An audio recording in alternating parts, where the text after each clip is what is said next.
The problem is that if you look at the studies, the harm associated with weight loss is quite profound. Like, look at the studies of eating disorders and look at the studies about mental and emotional well-being. And then also nowadays, lots of studies are coming out that are saying people who are fluctuating in their weight are ending up with far worse long-term metabolic consequences than the gains they get, the short-term gains that they get from weight loss.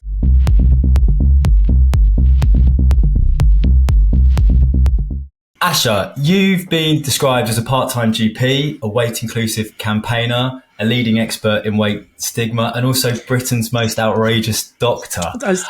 I'm glad you didn't forget that bit. That was the most important part. I was absolutely going to bring that one in. Which of those terms most resonates with you, or how would you describe yourself? I mean, obviously, I am most pleased about Britain's most outrageous doctor. It is, and someone wrote to me yesterday, actually, and said, I found you because I watched a YouTube video about you where you were described. It wasn't Britain's most outrageous doctor. This was a different video about me where I was considered the most dangerous doctor in the world, apparently. And she wrote to me and said, to achieve that kind of recognition means you must be called, you must be, I can't remember the exact words, but turning a lot of heads or being very disruptive. It was essentially what she was trying to say. And yes, I think most importantly, I think I am a disruptor. But I am a doctor. I qualified from medical school, from Barts and London Medical School in 2003. I've been a GP. I'm on the GMC register since 2009. Until relatively recently, I was working part-time. To be honest, I'm yet to meet a GP that works full-time in 2023. It's so difficult. And even the people I knew that were working full-time is actually 4 days a week in GP land, not 5. Nobody works 5, but even 4 days a week is becoming too much for most people because all of us are essentially chronically burnt out. And when I realized how burnt out I was, and I realized, one of the features of burnout is compassion fatigue. And I realized that I was sitting in front of patients whom I went into medicine to help people. It wasn't for the status. It wasn't because my parents were doctors. It wasn't for any other reason other than I really wanted to help people. And the moment I realized I lack the ability to feel any compassion anymore, I'm listening and all I'm thinking is, how do I get through this to the next patient? I realized it wasn't safe to be around patients because that's not what you want from a doctor. You don't want your doctor to not care. And so I took myself away and I've been off with burnout now for over 2 years and have been doing a bit of activism. And, this is how I've got into medical weight stigma and all of the sort of, education and activism that I'm doing. So I'm aware of your work and your position and your beliefs, but some people might not be. Can you paint a picture of what you believe to be the case when it comes to weight loss and body composition, just so you can set the scene? Because I've got tons of questions I want to ask you, as I'm sure you can imagine. But before we dive into them, if you could just tell us a little bit about your beliefs to help people who don't know about you. Okay, let's try and shrink it down into little bite-sized chunks that can people go. So I was, just like everyone else, believed that being fat, and I'm going to use the term fat as a very neutral descriptor to describe people who are kind of higher weight. Because, once you get into the whole overweight, underweight, well, what's a normal weight? And, it gets tricky. So fat is the word that I'm using. Fat is a higher weight individual. And so I grew up in the same country the rest of us have grown up. I've listened to the same stories being told over and over again since childhood. And then I went to medical school. I genuinely believed that being fat was bad for your health. That's it's a very broad sweeping statement, but that's what I believed. And that's what people are told. It's bad for your health. And I went through, as I said, medical school. I worked for 20 years, believing that to be true. And then I personally, as a fat person, have been going on a journey of living as a fat person who dieted regularly, was very capable of losing weight. I have never had a problem losing weight. I have had a problem maintaining that weight loss. I have always been able to lose, 2.5, 3 stone quite quickly without much, I mean, it's not without much effort, with a lot of effort, but it wasn't that it couldn't do it. I could do it. I could maintain it for a while, and then I would find myself regaining again. And I, used to think, like, what's wrong with me? What am I doing wrong? I must be doing something wrong. And that's when I started looking into the science behind weight loss and found that actually it's pretty much everybody. I mean, this is not unique to me. This is almost every single person on the planet. If you look at every graph from every paper that's ever written, you will see that populations can lose weight and do lose weight, but they hit what we call the nadir, which is like the peak of weight loss, and then they start to regain. And almost everybody regains all the weight that they've lost within 5 years. Up to 2/3 end up heavier than when they first started, which was me. So weight loss is pretty much unsustainable for the most part. And every medical study that has attempted to find a way to, get people to lose weight and keep it off has failed in that regard. So, if it was just me, I'd be like, oh, it's a me problem. But since it's an everybody problem, I started thinking, well, if that's the case, why are doctors telling people to do this? I mean, if it's not going to work, why are we telling people?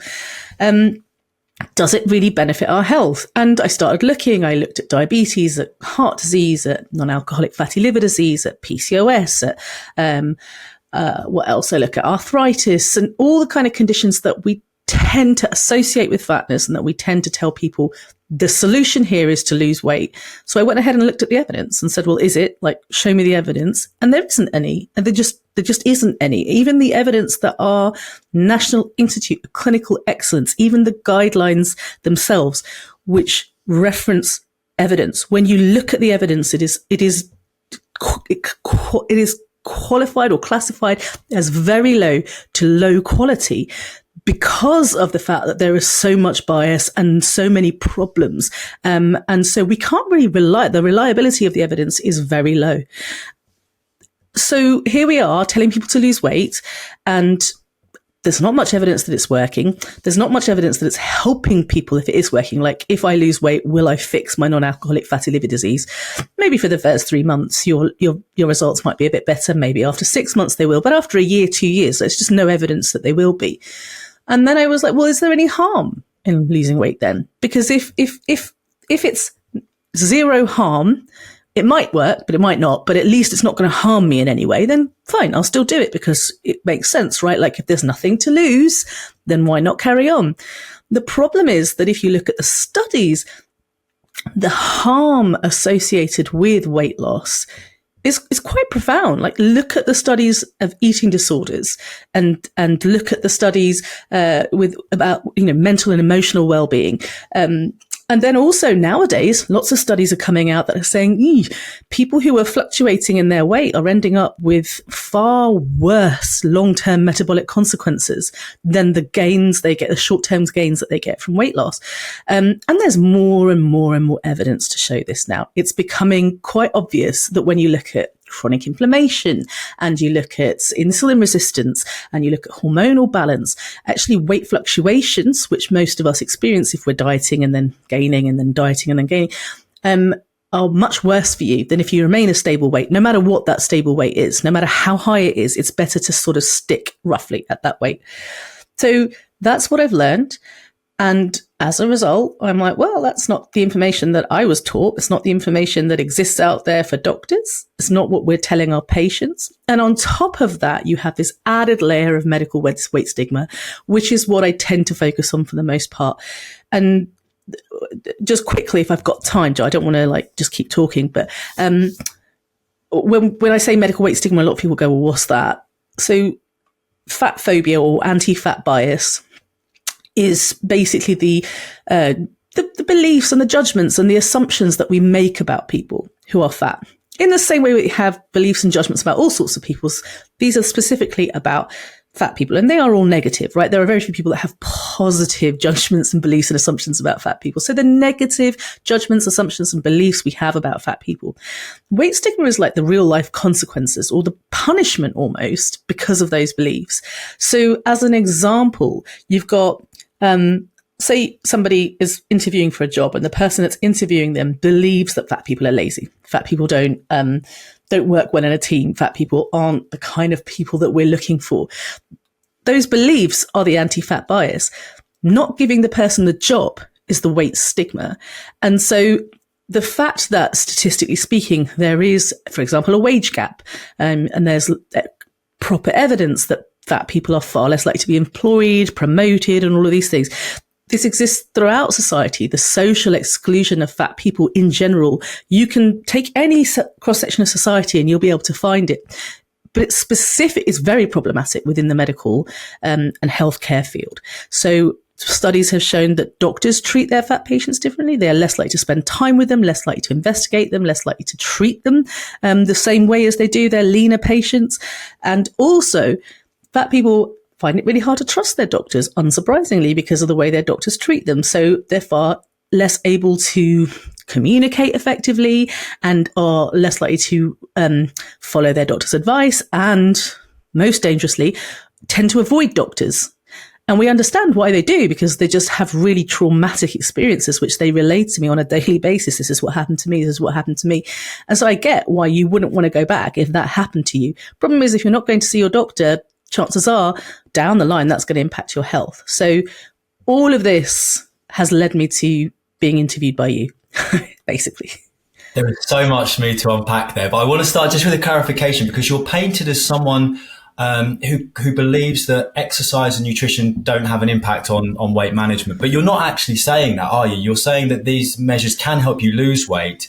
It's then the bounce back and the other issues that come with it is your concern, because you have been painted as someone who says, the headlines, you see them in the tabloids, exercise has no impact on weight loss, diet has no impact, but you don't believe that. I mean, it's quite the opposite. I know. I mean, exercise is probably, in terms of weight loss, probably slightly less evidence-based. For your health, I think the evidence for exercise is pretty difficult to ignore. I mean, just in general, and health is a very nebulous concept that we could get into if you want to, but just, if, in terms of your cardiovascular health, your joint health, and your mental health, exercise is great. Exercise is also useful for weight loss. Probably not as effective for weight loss in terms of actual losing weight itself, rather than trying to maintain muscle mass, which is a completely separate issue. But I would say the only way to lose weight is to do it through diet, through a calorie restriction. And it is effective. And actually, if you look at all of the studies, the most amount of weight is lost in the first 3 months, right? Like, you tend to, if you just stop, you reduce your calorie intake by 500 calories, you have to lose weight. It's a very few people won't. And there will be some people that don't. There will be some people who have a medical condition that prevent them from doing so. But I don't know a statistic, but I'm guessing 99% of the population, if they reduce the amount that they eat and they exercise, they will lose weight. And they will consistently lose weight for the first few months, and then they will hit a plateau, usually between the 3 to 6 month mark. They will hit a plateau, and then they will hit the peak, the nadir, and then they will start to regain. That's not because they've stopped exercising or stopped with the calorie deficit. They will continue to regain. And we know this because even things like weight loss injections, so semaglutide, which is Wegovy, if you even look at those studies, if you stay on those drugs for 2 years, there's a study that looked at 2 years, you see this massive weight loss, and it's significantly more than if you just went on a diet alone. And then you see it start to plateau, and then you see it hit a peak around the 1 year mark, and then you start to see the regain. And this is not people who have stopped the injections. These are people who are continuing on the injections. And I think if, even with these injections, you start to regain weight after a certain point, I just think it shows that our bodies do not feel comfortable, for want of a better word, losing weight for a prolonged period of time. Our bodies go, oh, hang on, this isn't right. This shouldn't be happening. And they don't understand that we're fat. They don't understand that we live in the 21st century where, for most of us, food scarcity is no longer an issue. Our bodies have got thousands and thousands and thousands of years of evolutionary programming that say, no, we're going to hold on to this weight one way or the other. And studies show that things happen. Your basal metabolic rate changes, and this changes, and your insulin pathway changes, your hormones change, and all sorts of things happen to cause that weight loss to plateau and then to start to regain again. And I'm completely on board with that. You've alluded there to set point theory, where we naturally gravitate to a certain weight. What I'm struggling to get my head around, Asher, is if someone is, let's say, your example, on a 500 calorie deficit and they drop weight for 3 to 6 months, I would say my instinct would be that they would start to gain weight because their adherence dropped off. Maybe they stopped going to the gym, doing the exercise, certain dietary habits crept back in. But your point would be that if they maintained that 500 calorie deficit, eventually their weight would go back up. And that's where I'm struggling to get my head around it because of the whole energy balance. Right. How can you gain weight if you're not eating more? I get that your metabolism will change. There'll be shifts there. Your body might be more efficient at using fuel, but not to the extent you would start gaining weight. Can you help me understand where you're coming from there? So I hear what you're saying, and I agree with you from a kind of like basic physics point of view. Energy in and energy out, like it just, it doesn't compute. But that's my point. The body is far more intelligent than that. And I think, again, the weight loss injections really do help to clarify things for us, because I can understand that, say you're doing a study where you look at a whole bunch of people and they're all on a 500 calorie diet. But like you say, after 6 months, that drops off. You start sneaking in a Mars bar because that's what happens. So weight loss injections, you are literally injecting that into your body. It's unlikely that everybody in the study stopped doing that at 6 months. They continued with those injections for 2 years. So even if they were eating more, even if they were stopping going to the gym, which theoretically they weren't because they were being monitored on a monthly basis, but even if they did, that wouldn't explain why the injection stopped working. And I think that we're not experts. We don't know. The answer to the question is actually we don't know. We could talk about gut biome. We can talk about genetics. We can talk about the fact that there are probably certain genes that get switched on in certain circumstances. We could talk about basal metabolic rate and how important it is. But actually, in answer to your question though, is it not a moot point? If everybody on the planet pretty much struggles to maintain weight loss, whether it's because their body, because of physiological changes, or because psychologically it's impossible to maintain a calorie deficit, does it matter? If it's not working for pretty much everyone, does it matter? Let's take smoking. If it was impossible to get people to stop smoking, like we tried everything we could do, but like nothing ever worked, would it be fair to keep asking people to stop smoking? Probably not, because for whatever reason, it doesn't matter if it's psychological, it doesn't matter if it's habit, it doesn't matter what it is. It's not working for the vast majority of people. But smoking rates have dropped, and the government are still enforcing legislation to try and increase the age at which you can buy cigarettes. Yeah. So. But it's not. But weight hasn't dropped. Weight's going up. Like it hasn't worked. That's my point. We know that the stop smoking initiatives are working. We have evidence to show that. Okay, not for everybody, and not necessarily on an individual level, but on a population level, our efforts to get people to stop smoking, whether it's preventing people from starting in the first place, or whether it's sort of managing people who are smoking, like they've worked. And a lot of the things that the government doing work. What's happened over the last 30 years? We've been absolutely obsessed with quote unquote childhood obesity and have been doing all of this stuff, like the children's lunchboxes are policed nowadays in schools. We've got teachers teaching children as young as 5 what's healthy and what's not healthy. And that's been going on for a long time. We've had the National Children Measurement Program. We've been talking about this so-called war on obesity for 30, 40 years. What has happened? We as a society have got fatter. So my point is, every intervention we have tried up until today has not worked. It's not the same as smoking. We've seen smoking rates go down. We've seen weight go up. So you've got to ask, is it just that the whole of the world just refuse to get on board with this idea? Even though we know as fat people, being thin is every fat person's dream in a way, because then we get treated better. We will be treated like better human beings. So there is an absolute desire to be thinner there. There is a motivation. It's not a stick. It's a carrot. We're not doing this because we feel like we have to. We're doing this because we want to be treated better. So if everybody has a desire to lose weight and has tried everything they can imagine, and I have tried every diet known to man, and by diet, I mean, I've tried calorie restriction. I've tried cutting out carbs. I've had that gym membership. I've done all the things that I'm supposed to do. And I'm desperate to lose weight and it's still not working. And don't tell me I don't have will. No, you wouldn't say that joke. But if people say, well, you lack the willpower, I'm like, mate, it was not easy for me to get to where I was in medical school. It wasn't like it was a piece of cake. I do have willpower. I have the ability to stick at things. It's not worked, and I'm not unique. This is happening to everybody basically around the world. You've got to ask yourself, if it's really not working, and we've tried everything and it's not working, why are we still doing it? There must be another way.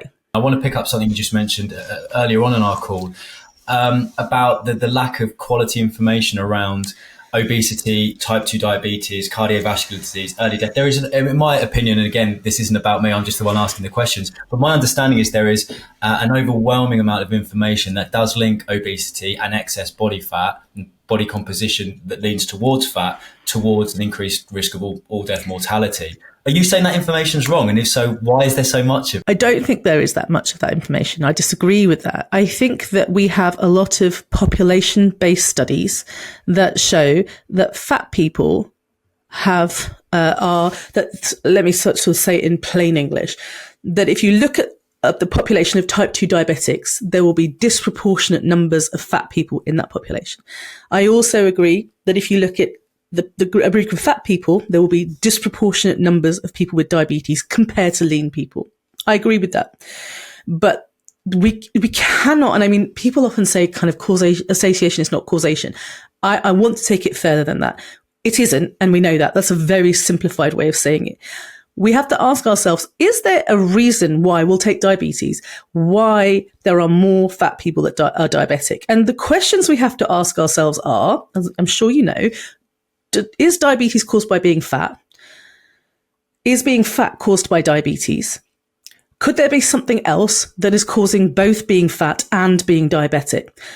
And could this evidence be spurious? Okay, it's not spurious evidence. There's too much of it. It's overwhelming amounts of evidence. So we've got to go back to our first three. So we look at that evidence and we assume diabetes is caused by being fat. No one ever says, is fat caused by being diabetic? Even though we know for a fact that insulin resistance is going to lead to excess adiposity, simply because we turn blood sugar into fat, like in the liver. That's what happens. So it could be that diabetes causes fat, but that wouldn't explain why fat people aren't diabetic and then become diabetic. So there's more to it than that. Okay, so could there be something else that causes you to be both fat and diabetic? And that is where the real evidence lies. So if you look at chronic inflammation, allostatic load, and, nowadays there's a term that I've seen recently, metaflammation, which I find fabulous. It just gives all sorts of amazing vibes of, metaflammation, like just chronic inflammation everywhere. We know that is associated with insulin resistance. We also know that it's associated with weight cycling. We also know that it's associated with stress. We also know that it's associated with depression. So could it cause both being fat and being diabetic? Yes, it could. What about hormonal imbalances and PCOS? What about, I could go on and on and on. But my point is, there are confounding factors here that are never accounted for in the evidence. And if they're not accounted for, then the evidence is not credible. So two things that I will say is that weight stigma absolutely can account for all of the differences that we found in the NANE study. So people who aren't aware, the NANE study, or NHANES study, was a really big study which we base a lot of our information off. Right, there is now evidence that if you adjust for weight cycling, I believe, then that would explain all of your results. We can't adjust for weight stigma because it's really difficult to do. But if we're not adjusting for these things, if we're not even considering them within our literature, then we have a whole bunch of very biased literature. And we are drawing conclusions from that very biased literature that is not fair and is not right. And we don't do that in other areas of medicine. I don't understand why we do it in weight loss and when it comes to weight medicine, but we don't do it in other areas of medicine. It's not fair. When we adjust for smoking, we adjust for geography, sometimes for race, but we never look at the factors that play a massively important role in this. For example, weight stigma, weight cycling, chronic inflammation, stress, oppression, all of that stuff. It's very easy to criticise the research and the science. I think more so than ever since COVID, where science has almost had a target on its back, and you can look at research, you can cherry pick results. I get all of that. And I don't wish this question to be facetious, but if there is not a link between obesity and longevity, why don't we see many fat 75-year-olds? Why, as people get older, they tend to be on the thinner, the leaner side? Because we lose weight as we get younger. So first of all, people say to me, you don't see fat older people. I'm like, have you been to a nursing home recently? Because I have. Like, I've worked in residential homes and I've worked in nursing homes. And this idea that we just don't see them is not helpful, because it's not true. But even if you're looking at the data, I agree. We tend to lose weight, come sort of 70s, certainly 80s. We lose the vast majority of weight. What I'm curious to know is, were these people ever fat? Like, where's the data about looking at people who were fat in their 50s and they're now 75, 80? Because I agree with you. We tend to lose weight when we get older, but that doesn't mean that they weren't fat when they were 40 or 30. And, there's this whole phenomenon, I think, where a lot of doctors kind of will say, well, just look around you. Look at the COVID wards. Look at the residential homes. There are no fat people here. Only thin people live to be. That's completely the opposite. If you break your hip, for example, which is a common thing that happens when you're old, you're 35% more likely to leave the hospital if you are obese. That's some good odds. When you're older, and we know this as doctors and nurses, we know this.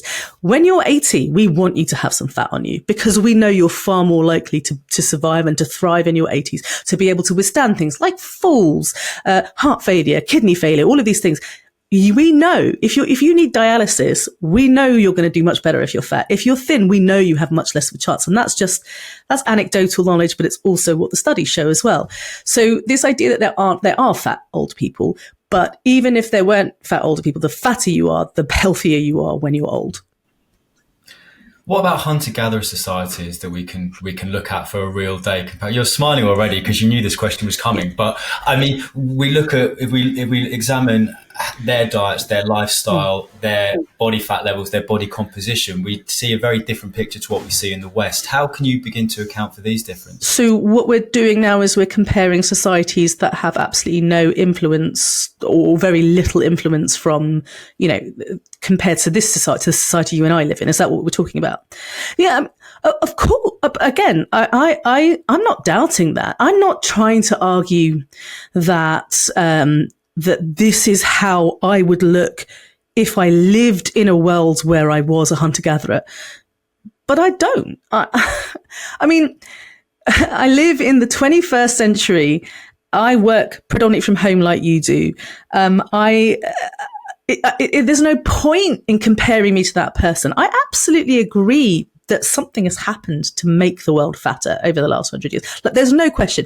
And it's probably a combination of the foods that we're consuming, the fact that we're sedentary, all of these things. I've never once questioned that. I'm sure that's true. But the point is, we are all sedentary, not just fat people. Like, everybody is sedentary in general. Of course, there are some people that move more than others. The assumption that fat people don't move, though, is not true. And also, if we are collectively living in a world where we have to sit at our desks for 8 hours a day, because that's what we have to do in order to survive, to earn money, to live, if we're living in a world where people nowadays have less and less, even though they're earning more and more, in a world where, CEOs are now making 1,000 times what their workers earned as opposed to 50 years ago. Like, we know the society that we're living in. I have no doubt that that's making us fatter. But what am I supposed to do about that? That's the question I keep asking. Look, folks, I don't disagree with you. But so what? There is no way to fix that. You can't ask me to live like a hunter-gatherer. But in 21st century UK, we don't live like that. So yes, I hear where you're coming from, and I agree with you. I think it's very obvious that people who have a completely different lifestyle to me are going to have very different body composition to me. But it's because they have a different lifestyle to me, and I can't change my lifestyle. I can make certain changes, and that's what we've talked about at the beginning. I think it was one of the first questions you asked me is it's not that I don't think you should make lifestyle changes. It's not that I think you can't make lifestyle changes. It's not even that I think lifestyle changes won't work. I absolutely believe that being more physically active is, no doubt going to benefit you in multiple ways. I would never presume to tell you not to be physically active. But what I will say is that it is a far more complex than that. If you're having to work 2 jobs, or if you're a busy person that works all day, works really, really hard, doesn't have that much money, is, really struggling to make ends meet at the moment, which is a lot of people, you're going to have a small amount of time, energy, and finances. And you have to decide what to do with that. You have to make an individual decision about what you're going to do with that. Society tells you prioritize exercise and nutrition. Spend that money on a gym membership or on, avoiding quote unquote ultra processed food and do this, do that. That's what society will tell you to do.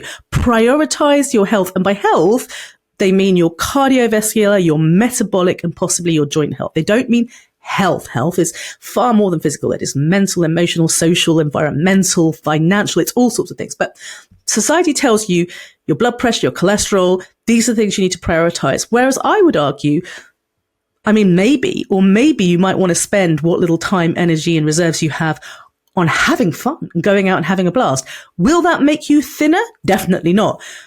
But will it improve your overall health? Maybe, because it might be helping your mental and emotional and social health. And so I just think that everybody should have the autonomous right to decide whether or not they want to invest their time and energy and stuff in exercising, in doing, calorie deficits, etc., or whether they'd prefer to invest that time, energy, etc., into something else.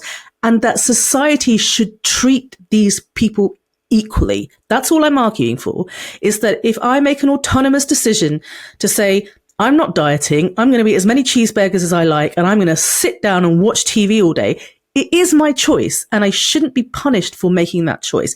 There are counter arguments to that. I'd love to discuss it, but that's what I'm basically arguing.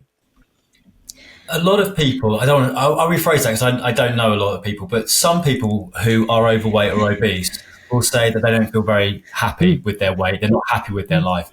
Is your argument, Ashley, that then that's not a physiological mental response to them being obese? That's them feeling the external shame of society more so? Where do you think the needle is on why people who are overweight say they're unhappy? Don't you just have to ask them individually? I guess as a doctor, I'm used to asking people that question.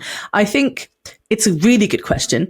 And I think that ultimately, there will be some people that will say to me, I am not comfortable in my body because my joints ache, or because I struggle to wipe my bottom when I go to the toilet, or because my mobility is limited, or because, people will give me a reason. And I always ask, give me the specifics. Let's dig down. Let's actually explore this. And in some cases, I think that the reason is genuinely because of the way I feel in my body, or the way that I perceive myself, the way that others perceive me. And I have one thing I make very clear to people is that I am not anti-weight loss. And everyone thinks I am. Everyone thinks this doctor hates people who lose weight. Most of the people I work with have either had weight loss surgery, are considering weight loss surgery, are on weight loss injections, have been on diets, are currently on diets. I have never, ever treated anyone differently because that's what they choose. I am not anti-weight loss. I am pro-autonomy. So when we talk about these things, I think as long as a conversation is occurring, where if someone says to me, I want to lose weight, and I say, cool, why? And they say to me, because I'm bloody miserable and I just want to lose weight. I'm like, okay, fine. I hear you. That's your right. And I will respect that. And I will support that. And I will be there 100% of the way, and I will never treat you differently. But also, if people are saying to me, I need to lose weight because my doctor told me that I need to lose weight, or because I'm worried that I'm going to have a heart attack, or because this is going to happen, then I'm like, okay, well, this is more of an information issue. And then, of course, we know that weight stigma in society is making us miserable. So again, like I said, as a human being thin is more of a desire than something I'm being forced into doing. It is it will cure a lot. It will solve a lot of my problems. People will take me more seriously. I will get more likes on Instagram. I will be able to make more money. If I wanted to get rich, I'd sell weight loss. Of course, that's the way to do it. So, ultimately, the question is, it depends on the answer to the question is, it depends on the individual. But I do think that as long as we're having the conversation and talking about, do you think you need to lose weight, or are other people pressuring you into losing weight? That's As someone who's asked that question to a lot of your patients, let me turn the tables. You've mentioned before that you've dieted, you've tried every single kind of diet. Are you happy with how you're feeling, or is it something? Was there a moment where you came to accept who you were and what your weight was? Talk to me about your personal experience of weight loss and your journey. Thank you for asking that. Yeah, so there will be moments now, and I would say that they happen very infrequently, where I just think, oh, it would be so much easier. And then I have to remind myself, but I tried and I tried and I tried and I tried and I tried, and it made me really miserable. I mean, it brought me to the place of deep depression, of suicidal ideation, of actual failed attempts at unaliving myself. It wasn't just, I'm not going to just say it was about dieting, because that feels like, there's a lot of other things, complex stuff going on underneath, but absolutely pushed me in that direction. When I have been at my lowest, it's always when I've been at my hungriest. And so it brought out, I would like to say, the depression in me. There's something for me about being able to accept, look, there's just some things I can't change. So I'm going to focus on the things that I can change. I exercise every day without fail. There isn't a day that no, that's not true. Come on now. Like, I'm a human being. There are days when I just sit on the sofa and do nothing. Like, okay. And there's those rest days, very important to me. But I do some form of physical activity that would be described as exercise every single day. I'm somebody that does generally tend to cook my food from scratch. That is quite, interested in gentle nutrition. So I don't beat myself over the head and say, you can't have that or you can't have that. But equally, I would say I have a very balanced diet. I'm getting all of my macros, all of my nutrients. I don't tend to overindulge in certain things because I'm not restricting myself anymore.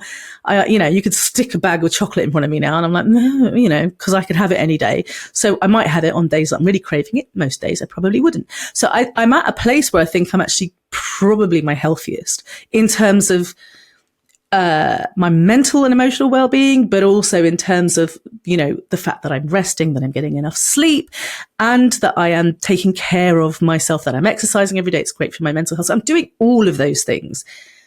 And I've come to a place where I've accepted that may or may not change my body at all. I'm not measuring it, so I don't know. All I know is that I'm doing everything that I can do as a human being, as me, with all of the, pressures of my life, to take care of myself and nurture myself. And I've never been happier or more confident. It doesn't mean that life is easy. It just means I've never been more content when as I have been since I finally kind of accepted that this is my body and it's probably not going to change. I mean, it will change, but I won't have any control over it. It will just change, and I've just got to either accept it or not, You've suffered a lot of online abuse and criticism and mockery. Has it all been worth it? Yes. Yeah. 100%. Like, not a single moment have I doubted whether it was worth it, because there are people out there, I hate to say it's a shame that they feel this way, that they need a doctor to say these things to them, that that you're okay as it's okay to be you, to be human, to not be able to do these things, they need to hear you shouldn't have been treated that way. Your doctors shouldn't have mocked you or poked you or told you that you couldn't have treatment or, said these things to you. They shouldn't have lied to you. They shouldn't have misinformed you. They shouldn't have just blamed everything on your weight.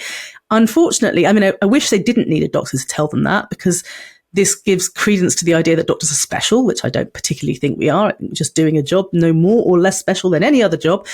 But I think that people have needed it, and people have said to me, because of the work that you're doing, I'm going back to my doctor. There are so many people who have come to me and said, I have this funny mole, or I have a lump in my breast, or something, and I don't want to go and see my doctor. And I've just talked to them and I've signposted them to some of the information that I have. And I've been like, please just go. And they've gone. And to me, it's worth any amount of online trolling and abuse, because that person could have had breast cancer. And in some cases, it wasn't breast cancer, but they did have conditions that were treated. And I think, well, that was worth it then. If I can do that for 10 people, then I feel like it's worth it.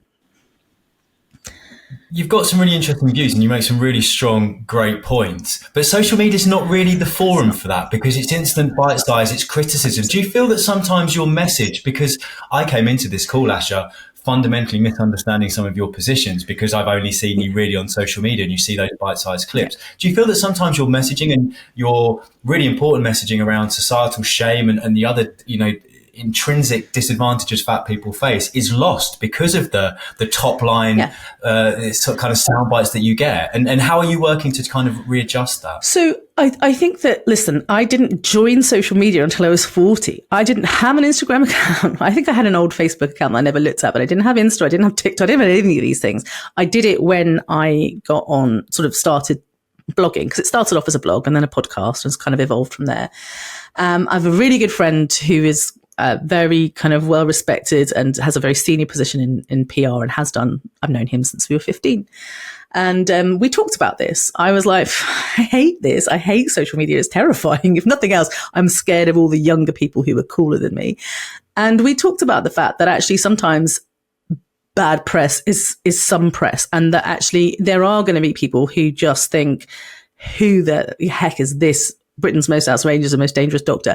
Like, I would like, I want to get to know them, and then hopefully come and find, hours of my podcast recordings where I've actually talked about this, or interviews like I've done with you, Jo, because you were kind enough to interview me, where people go, oh, actually, I see the Twitter posts that are sometimes very controversial. I am a disruptor. I said it at the beginning. I am a disruptor. I say things sometimes intentionally and deliberately to get people to pay attention. But beneath the social media veneer, which exists in this world, and we either work with it or we don't work, no one would know who I was if it weren't for social media. But at the same time, I've got myself a bit of a bad reputation. If I was just being really sweet and lovely and kind on social media, again, no one would know who I was. So it's unfortunately swings and roundabouts. People who get to know me and listen to what I and read the things I've written and listen to the things that I say generally tend to go, oh, you're not half as bad as I thought you were. And that's great. That's, in that case, social media has worked. So it's very much a strategic play to get the attention and then hope that the people that you feel need the advice the most will stick around. You know that some people are going to come in, criticize and then sod off again, but that's fine so long as the people that need you find you. Yes. And also, that's part of it. And I also think that, when people are being mistreated, like, we'll take a different group of people that have nothing to do with me. We'll take Black people. We know that Black people are treated poorly. So take Black people in the US, okay? So that specific group of people who experience and have experienced the most violent of oppression for hundreds of years, who continue to this day experience so much systemic and systemic racism, white supremacy, and all of the stuff they're facing on their day-to-day lives, all the microaggressions and all of that stuff. You look at all the incredible people involved in the movements for Black liberation, anti-racism and all of that work. Sometimes it's like they have to swing the pendulum in the other way. So Black Lives Matter was a classic example. A lot of people went, well, why do Black Lives Matter and not other lives matter as well? Because we have to swing in the other way just to sort of bring us into the middle eventually. Like, for justice and equity and all of these things to happen, sometimes we have to go in the absolute opposite direction. And I guess I'm not comparing myself to these incredible anti-racists. You understand, of course I'm not. But I think sometimes I say things that may seem almost too extreme. And people will say, oh, Asher's an extremist. And I probably am. But extremism and violence is sometimes the only way to shift the narrative. And every single time we've seen, movements and we've seen kind of people being driven forwards and making gains and making society a better place, it hasn't been through being nice and moderate. It has been through being rather extreme and quite creative. That's why I said being Britain's most outrageous doctor is massively affirming for me, because I, at the moment, am struggling with a GMC investigation into me that has nothing to do with my fitness practice. I've never, ever made a mistake with a patient that has qualified for an investigation. I've never had a serious complaint in my 20 years of medicine. The GMC are investigating me for several reasons, but one of them is that people have complained that I am not safe I have been accused of being unsafe around cisgender people because of my views about being trans. I am trans. I've been accused of being unsafe around white people because of my views around anti-racism. I'm not just being accused of being outrageous in terms of my beliefs. In fact, I'm not actually being investigated because of my beliefs around obesity. Like that's literally nothing to do with it. They have never investigated me for that. The GMC have made it very clear that I'm well within my rights as long as I am showing evidence, which I am.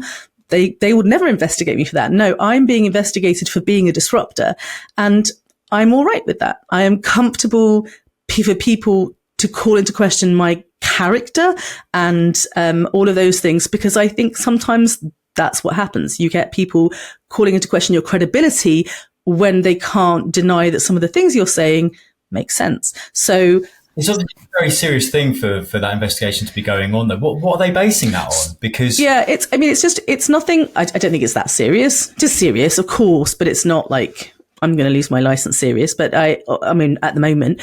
But yeah, I mean, the things that they are looking into me for very much revolve around my social media and how I behave on social media. And that's why I mentioned it, because you brought up the fact that social media isn't the best place. And I agree with you. It isn't. It's definitely not the place to have a nuanced conversation. And it's also not the place that people should be going to get their information. Like people who are going to social media to be informed, I think that's problematic. That's not where you should be going to get your information. But it is a way of for people to find other people. It's a way of meeting people, as it were, right? It's a way of getting my voice heard. And yeah, so in a way I have to play the game, and in the way I have to be quite firm. I've only got 204, well, not anymore, I'm not Twitter, but I've only got a certain amount of space to say what I want to say. I have to be as succinct as possible. And sometimes I'm going to say things that people won't like, but I obviously, there is more to what I have to say than what's in that tiny little bite-sized piece of information. What we've spoken before about, the research and your belief that there's not such a strong link between obesity and some of the critical long-term chronic health issues. Why is the entire medical profession taking a polar opposite view then to you? Why are you the disruptor? Why is everyone else saying that you shouldn't be overweight, you need to lose weight? Why is that narrative continuously coming from the medical profession? So one of the people that you really need to talk to is Regan Chastain. She works over in the States, and she is where I get a lot of my, she's the one that shares the studies with me. She's the one that really helps me to sort of, sometimes when I'm looking at evidence, helps me to sort of, because she's much better.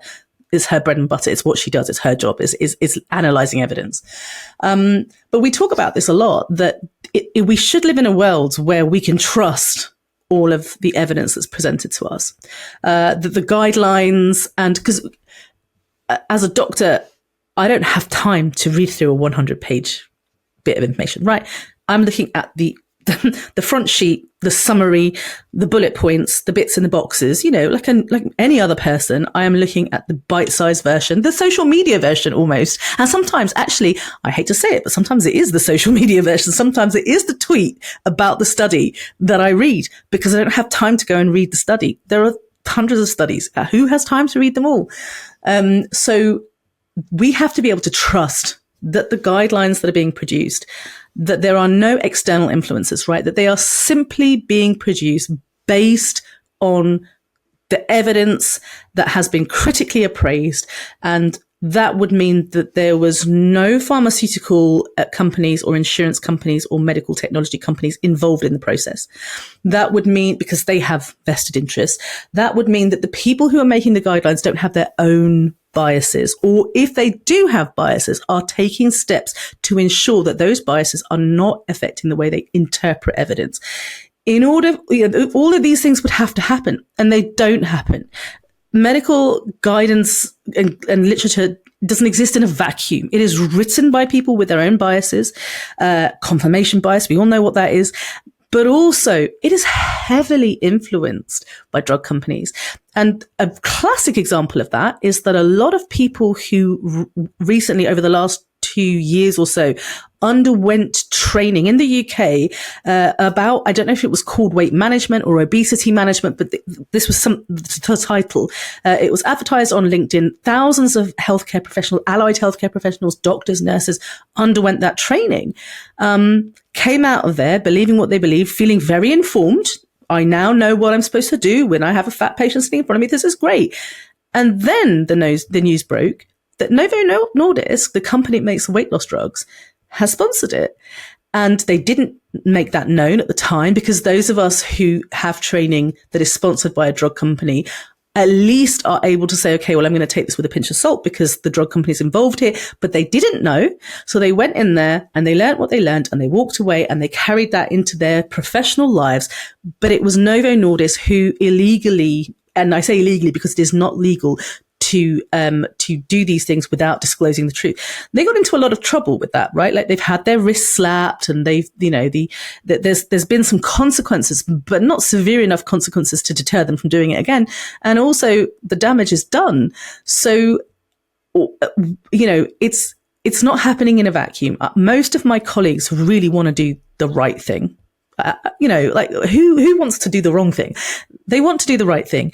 They have no reason to want to force people to. It's, in fact, it's really, really hard conversation to have, because you're telling somebody to lose weight, which is super awkward. And then, like, cool, how? Can you show me how to do it that works? Not really. It's not a great conversation to have. It's not a great conversation to have 6 months later when they started regaining and they're weeping in your office. What have I done wrong? Like, no one wants to have this conversation. And studies have shown that doctors tend to avoid the conversation because they don't want to have the conversation. Totally understandable. But they want to do the right thing. They want the truth, but they're not given the truth. And until doctors are given the truth that isn't influenced by those who have a vested interest, a financial vested interest in weight loss, then, well, we're never going to get anywhere. So that's the real truth. I'm conscious of time, Asher. So final question. You're seen by many people as a hero in the body positivity movement, right? I mean, you are. People clearly look up to you and are very grateful for what you're saying and telling the truth in their mind. Do you ever worry that, what if you're wrong? What happens if there is a link between obesity and a shortened life, and you're giving these people who are desperate for help, you're removing agency, personal responsibility from their lives, and ultimately they're going on a path where they might not be able to lose the weight and keep it off? Do you ever lie awake at night thinking, am I going to be on the right side here? Yeah. Am I on the right side of history? Absolutely. Like, I mean, if you're not worrying about that, then you probably shouldn't be doing any form of activism, right? Because the whole point of dialectical thinking is always asking yourself, but what if I'm wrong? But what if I'm wrong? But what if I'm wrong? And I do to the best of my ability. I don't just look at evidence and go, this is cool, I'll use that. I do read it. I do my due diligence is what I'm trying to say. I do my due diligence and I try my best. But of course, I'm conscious of the fact that I may be wrong. I hate the idea that I'm a hero. That makes me feel quite icky. I also hope that people don't just think to themselves, oh, Asher has said it, so it must be true. Like, I do not encourage people to do that. I always talk about autonomy. I always talk about the 4 pillars of medical ethics. I always say to people, this is what you should be expecting of your doctors. This is what you should be looking at when you're looking at evidence.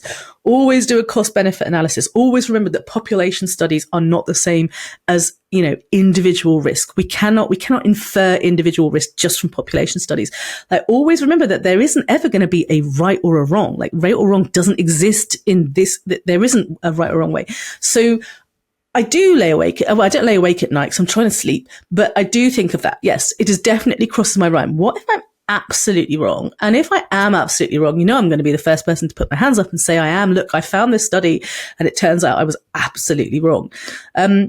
But at the same time, I also think, but what if I am right? There aren't that many people talking about this. So if I'm right, then I'm one of the only people that is talking about the things that should be talked about more and more.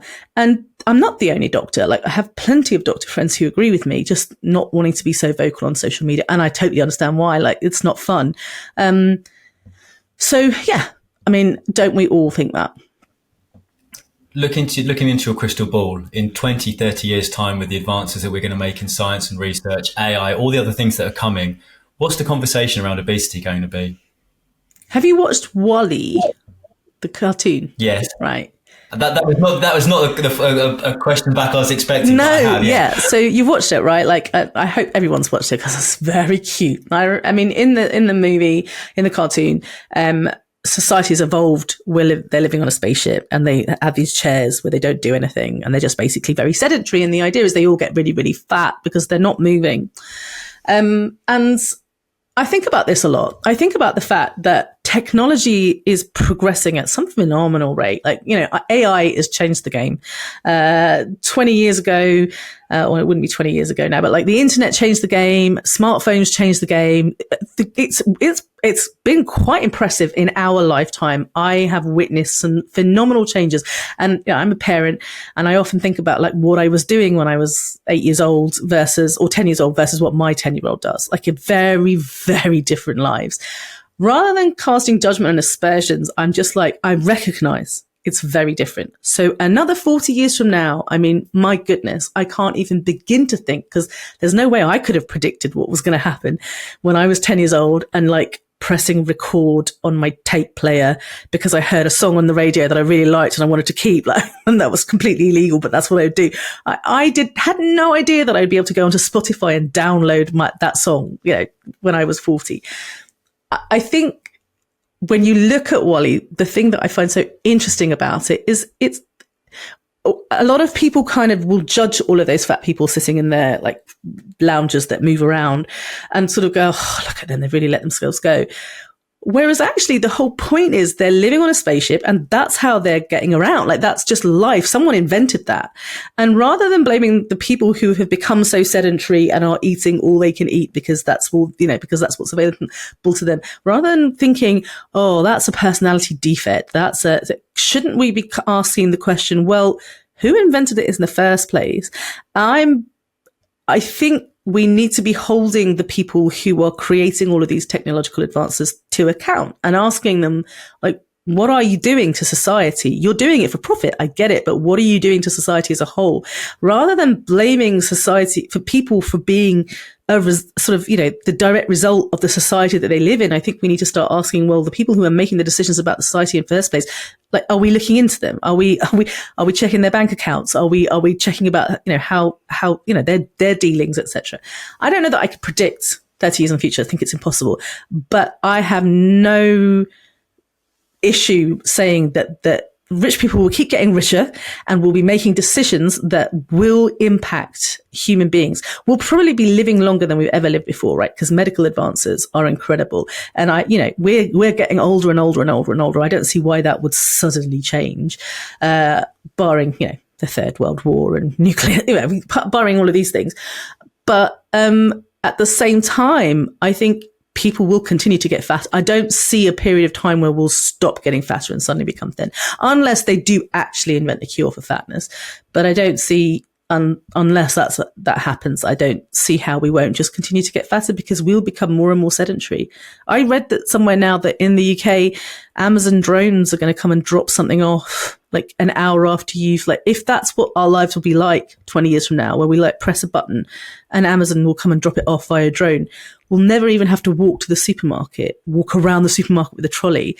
Like, to me, that's definitely going to impact society, isn't it? And the ones who have the money and the resources to pay for the gym membership and have 2 hours a day to go somewhere, because we're overcrowded, so to go somewhere and exercise and get nice fresh food, all of that stuff, will continue to be able to do that. And the rest of the people who simply don't have the resources to do so, their lives will get worse and worse and worse and worse, and their health will probably suffer as a result.